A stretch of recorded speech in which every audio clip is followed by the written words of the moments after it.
Hello mga ka-chats! For today's video, samahan nyo akong pumunta ng Malolos. Kukunin natin ang ating ayuda. Sobrang stress ko dito guys. Nandito na tayo sa Lugam. Ayaw magsakay ng mga tricycle driver saka ng mga jeep diretso papunta sa Kapitolyo guys. Kasi sobrang baha.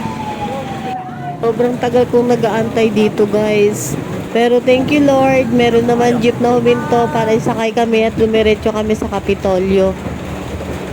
Nakakaawa yung mga tao dito sa Malolos. Sobrang baha talaga. Pero sa aming mga kukuha ng ayuda, walang baha-baha. Go lang, pupunta pa rin.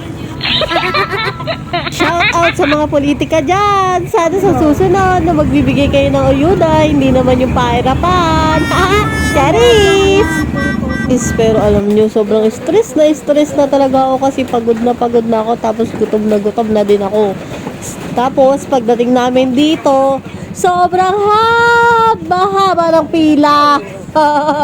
Grabe.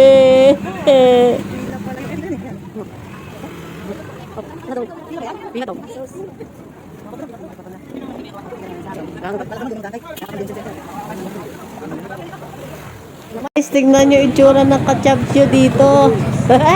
Wasted!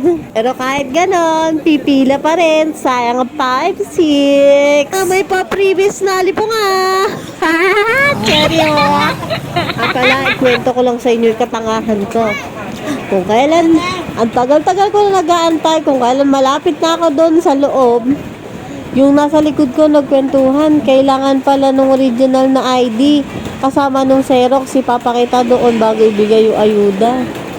Pero eto na nga, naghanap ang lola nyo ng ID doon sa loob ng bag. Wala yung humid ID guys. Sabi nila hindi daw makukuha yung ayuda pag walang ID. E di ayun, nagpunta ang lola mo doon sa MSWD.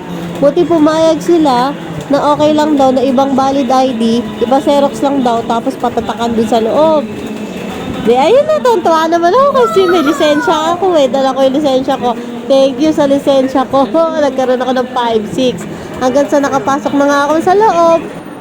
Pagdating sa loob, pila ulit. Bago makuha ang pera. Yun lang. Bye bye.